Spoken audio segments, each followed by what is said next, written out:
Good morning.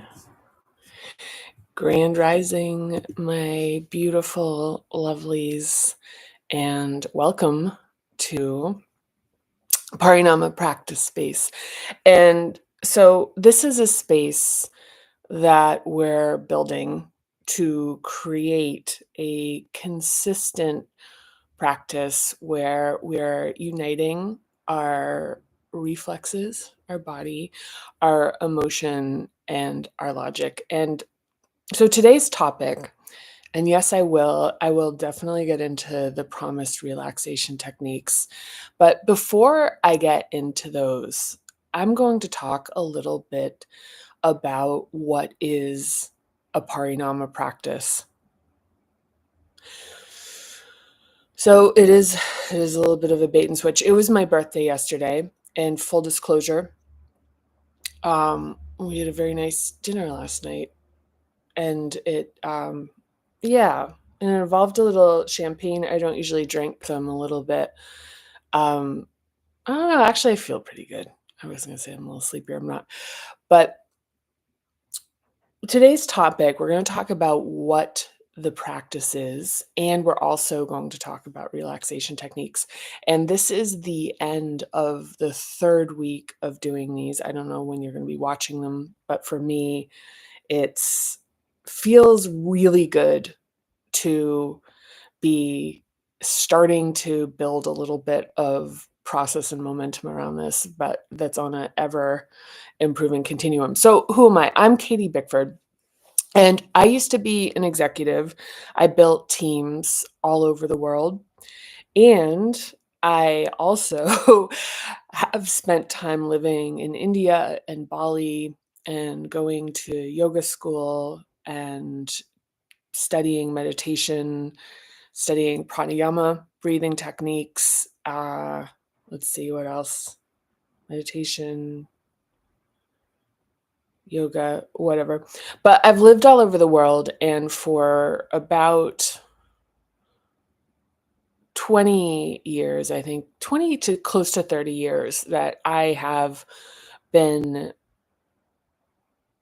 pursuing these interests that have culminated in ultimately what's parinama, where parinama is an intersection, and the very name of the book is transformation that is both practical and philosophical. So let's see. So let me just show you. This is how we're going to structure today, because even though I sound unstructured, we are going to follow a format. so, so just as a quick exercise, because we're going to be doing relaxation techniques, we're just going to do the tried and true emphasis on breathing. So with an inhale, and just focus on the of the technique of a very solid foundational breath, which is breathing in through the nose. So think sniffing the flower and then blowing out the candle. So sniffing. And just notice when you take that breath about kind of where you start to feel that kind of stiffness. So it's like, where is this out of reach of your the outer reach of your capacity? And one of the things about that is that it's just noticing it. And then we'll take a couple more breaths to sort of expand that and create a little bit more openness. But it's taking a breath in. Sometimes it can be really short. It's like, and it's like, oh, that's right there. And so take an inhale through the nose, and we're just to hold it for a count. And then exhale. Maybe if you're like me, your neck is a little stiff. So it's just kind of opening this up a little bit. My neck and my trapezius have been pretty stiff. I think it's because I need to get another pillow.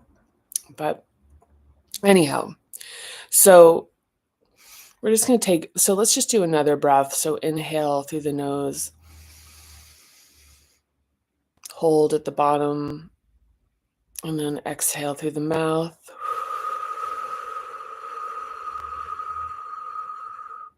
And empty all the way.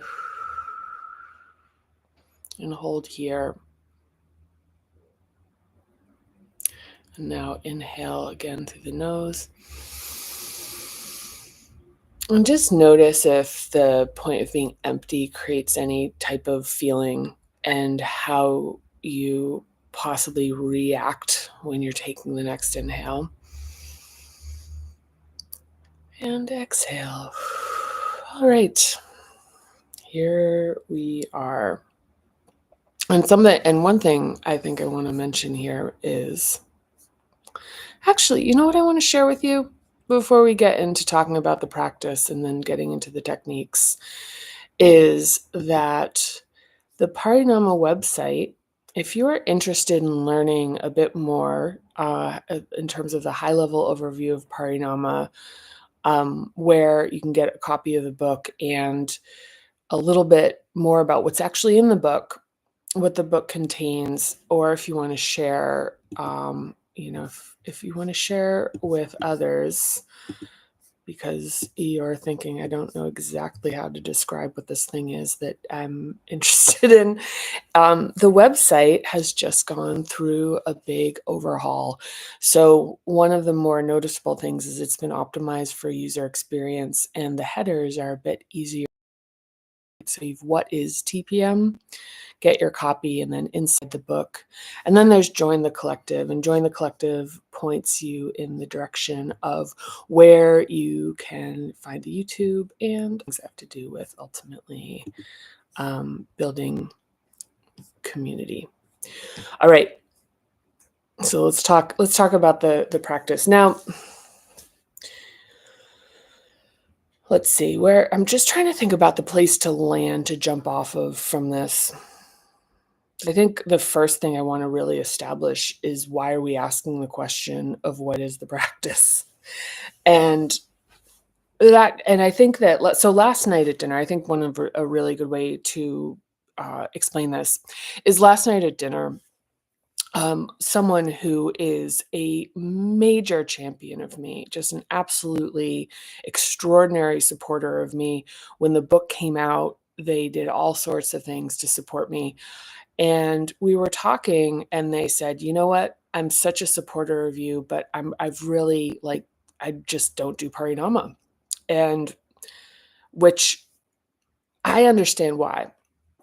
And for them, I think it felt like an admission, something that they're supposed to, they were kind of like trying to tell me, even though I know I know, but anyway, so the thing is that the book itself is a textbook. And this is an incredibly potent, dense, massive book. And if you have not held it in your hands, I mean, it is large. It is, and so to even show there's a lot in here. And it is extraordinarily comprehensive. So when after having read the book cover to cover, so when I wrote the book, it was a very different experience because it was a practicing and an unfolding of its own, and then also a major learning curve for me.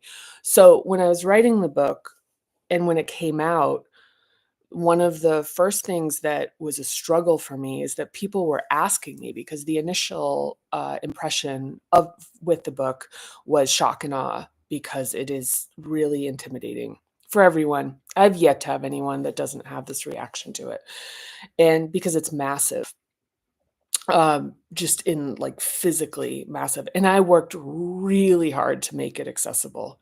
It was a major consideration of mine to make the book something that felt like it was actually, which is really a nod to the depth of what is within this book in terms of what the potentialities and what is available for a practitioner.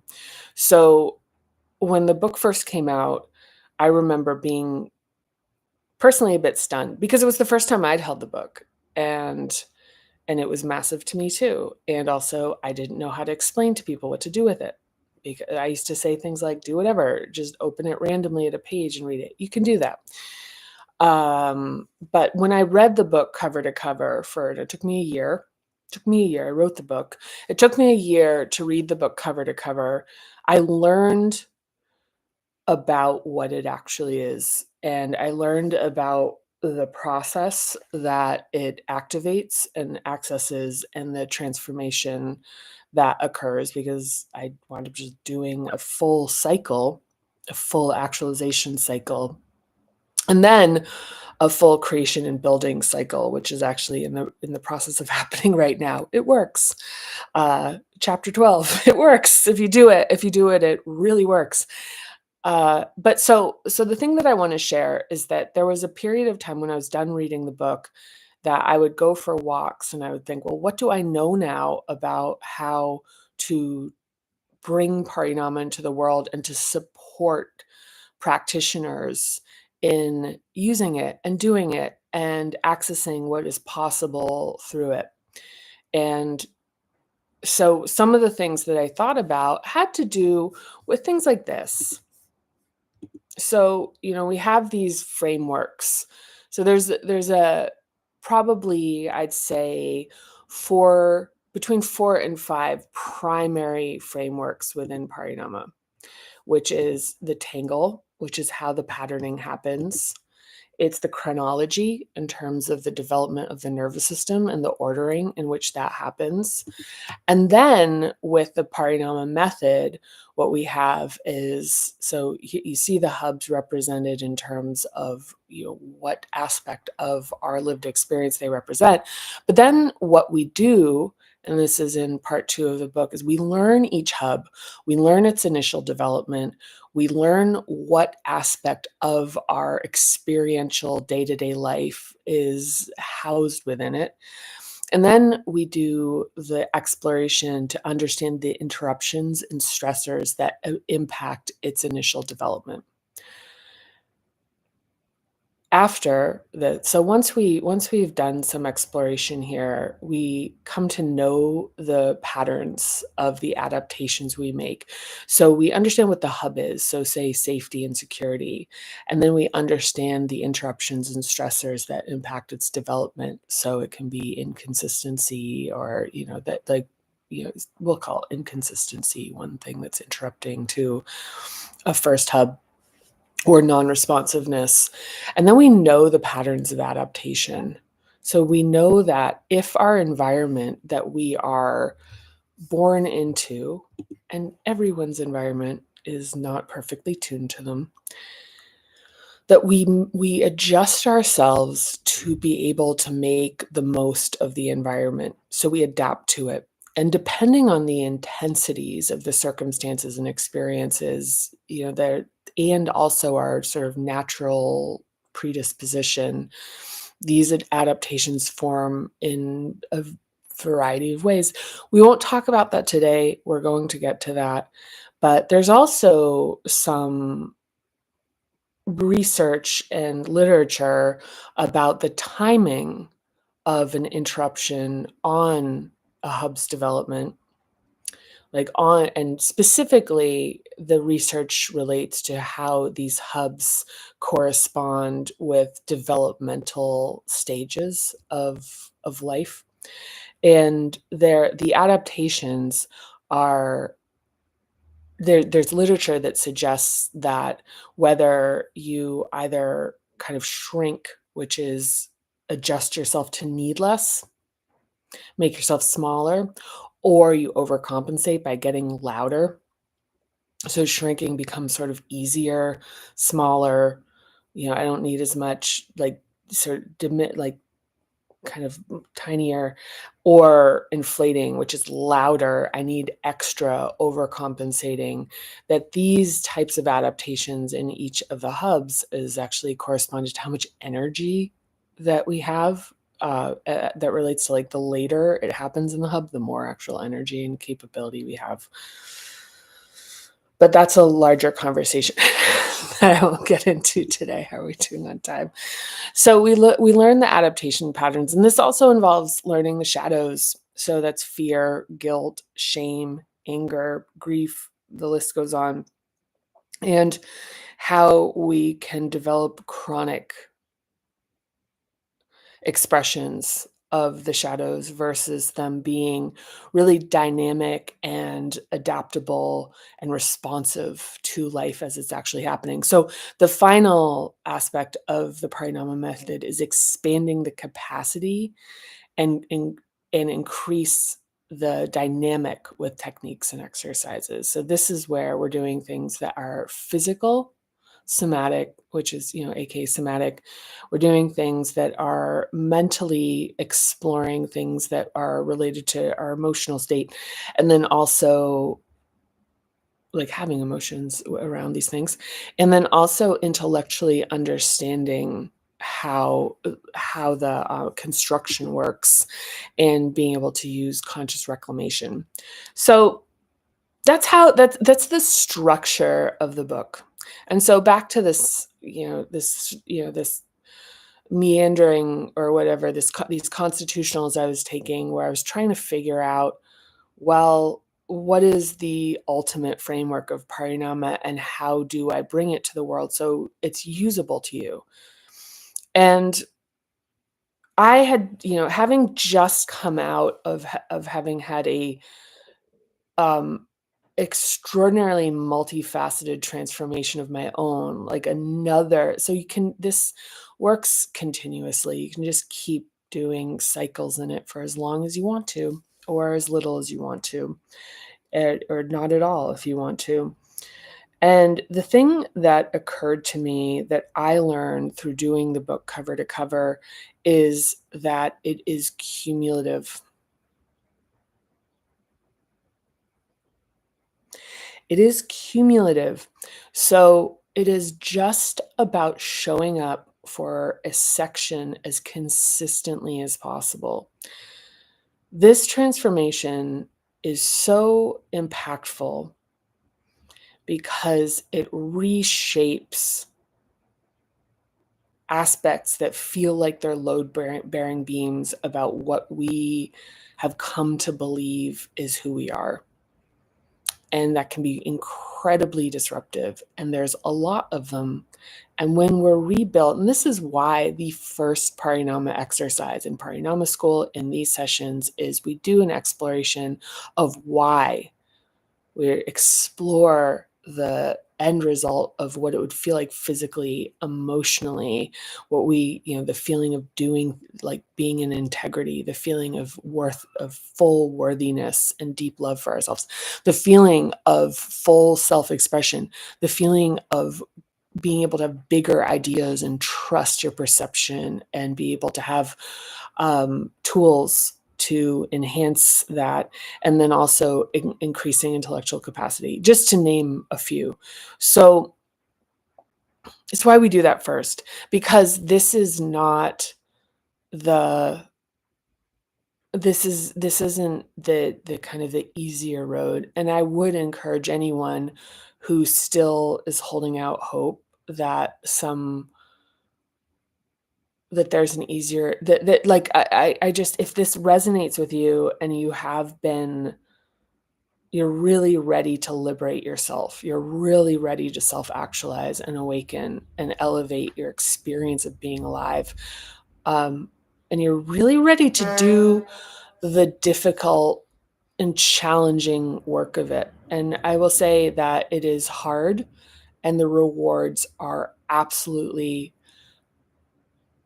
beyond comprehension. And I say this as knowing that when I began my own process, I didn't even know to want what is possible. I didn't even know that you could feel the way it feels to be alive in my life now. And so part of this is that so some of what I'm representing here might be something that isn't really even something that you're fully cognitively tuned into wanting. So that's also a thing. That's also a thing. So slowly, so there's a couple things I'm just going to talk about here, is that first of all, you get this book that's like 330 some odd pages that are packed. It's 151,000 words. It is massive. And the relationship with it should be very similar to a relationship that you have with a textbook. So when you get a textbook in college, you don't think, you may be the first ones that you got, you thought, oh my God, I'm gonna have to read this entire thing. Um, but just in like, how could you ever do that? Look at this book in that kind of same way, where there isn't this like, I'm going to be flipping the pages, I'm going to be going cover to cover, I'm going to read it in a summer. This is a book that takes 1 to 2 years to read. If you are going to go cover to cover, this book takes 1, 2, 3, 5, 10. It hasn't been around long enough for the tens, but there will be tens, there will be 20 years. This could take a lifetime to read. And there's good reason. There are points where you hit it where that become impassable for some folks who really need a breather, become overwhelmed, and it's difficult. And so that's why I'm here. I want to support this process of showing up on the daily or as consistently as possible and just doing a reasonable practice within the book. So spending 20 minutes with it, spending 30 minutes, 15 minutes, 10 minutes. And so my point is that if you read one section of this book a day, it will work on you. If you read 10 minutes, it will do its transformational process on you. And that just, I think the dynamism of how it works and what it does is it defies having a very easy framework to establish everything that this is going to touch and work through. But the end result is a type of freedom and liberation and the ability to access an aspect of yourself, or I would say the aspect of yourself that is in full integrity and is and increasingly more enlivened and alive, is not, is like reduced or eliminated this sense of hypervigilance of always having to be worried about surviving, is in integrity in a way that it makes things that take us out of integrity and almost intolerable. So we just kind of sort of passively exist in our integrity. The list goes on. It's pretty much endless. It's just like the greatest thing ever. And I am not presenting it as a consumer product. I mean, granted, the book is expensive. It's $50. And so not that if I made a lot of money off of that, I wouldn't have a problem with it, but I don't. It's a very expensive book to produce. It's full color. It's massive. And it's a book that, yeah, it's really, I mean, it's a book that you can own for a lifetime. And so that's that. And so another point that I'd make with that is that there is an ebook. I produced an ebook for the express purpose of making it as accessible as possible to as many people as possible. So that ebook is $20. But for anyone who feels deeply called to this book, I will find a way to get the files to you. I can, either whether I send a digital copy or whether I send you a book. That's all I'm going to say is that it's really important to me that if you feel called to do this work, that you get to be connected with it. So that's how you practice this, is you do a little bit of it every day and have the small but also major, even when they're small, air quotes, openings and understandings, and they cumulatively build together and gather momentum. But the fact that it is slow is a blessing, because if this transformation happened quickly, it would be extraordinarily disruptive to like, I don't know if it would even be possible, like, survivable in a weird way. It's just it would be so yeah, just disruptive. Yeah, when I was writing and it would really accelerate, it was really hard to manage. So how we do it here is we do it really slowly, and the idea that you get the short-term openings, like, so in my goal is in each of these practices is that there's a gain or something that you get out of it, but that we're also building a foundation and then ultimately going to continue building on with a practice that is offering really some, I guess I'd say, some extraordinary gains for you. So, all right, so that's it on the topic of what does it mean. So the takeaway here is to do parinama. You do a little bit as consistently as possible. And by a little bit, I mean read a section a day. A section. It's not even a full page. So the relationship with believing progress means that you're like, logging pages. This book just doesn't work that way. And if you push on it, it just becomes another thing that is like guilt and shame. Another. So here, I mean, as an example here, like, so you see these sections, the headers, and most of them are freestanding. So they truly operate as singular notions that are stacked together that ultimately build this collective momentum that is your self-actualization and your awakening. So, as promised, I'm going to talk about relaxation techniques. As promised, we'll do 3 minutes of them. So I'm actually this is a little bit of a cheat here. So the breathing that we did at the top of this is a tool that is always available.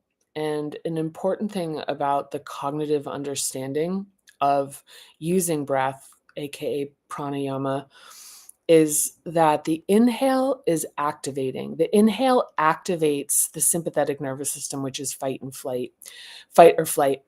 And then the exhale is rest and restoration. It's the parasympathetic nervous system. So when you're using breath as a tool, understanding that the inhale versus the exhale support different communications with your nervous system.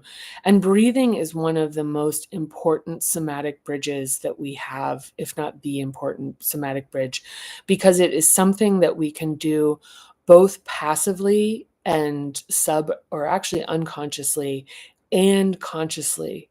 So that that unconscious breathing is a patterning reflexive response, and that when we start to engage that with conscious like involvement, there's a better word for that, by getting involved with actually consciously moving it, expanding it, supporting our nervous system, we are building that bridge between reflex, emotion, and logic. So it's why breath is a really important theme. So the other thing I want to talk about here with 2 minutes left is the relaxation techniques. I think that when I really need to relax, something that's going to require a lot of my energy is not, or like a lot of, yeah, like a lot of energy or techniques, or I'm usually like, actually, I'm not going to get into that part. I'm just going to say that a passive relaxation technique is so useful, because when we are anxious or activated, to try to control ourselves and try to intervene and actively relax ourselves can be counterintuitive. So a passive way to create relaxation in your body is to touch nature for 10 minutes. So touch a tree, feet on grass, even if you're like, okay, the skin on skin contact just accelerates the de-escalation. There's just something that happens there. So to do that and to do it for 10 minutes, to allow that processing to happen, because the first 3 minutes will still be pretty active, and then it's slowly becoming regulated with nature. So that's my recommendation for today, which is touch nature. So if you can put some bare feet on a natural surface, even rubbing the surfaces of your hands on tree bark. Like sometimes I'll put my hands and just feel that. It's like there's a really extraordinary sort of transfer that happens there. So just like rubbing your hands on tree bark. I actually like hug a tree. I never understood what that was. Now I do. I'm like, oh yeah, that's the whole thing. So that's it for today. Thank you for coming along, and we will pick back up on Tuesday. Any questions or comments you have, I would love to hear from you. Liking, sharing, subscribing, all very much appreciated, but ultimately do whatever works for you. This is your practice. This is a space for you. And I am honored to share it with you. And I appreciate you taking this time, and I look forward to it. So I hope you have a fantastic weekend. I may jump on and do some freestyle readings from the book, because these sessions have been primarily about some of the framework, and I'm missing being in the book and reading it. So I might do some freestyles that relate to some of the topics that have been discussed over this week. But if not, I will see you at 8 o'clock on Tuesday next week. And it will be April for me, at least, depending on when you're watching it. All right. See you soon. Love you lots. Bye.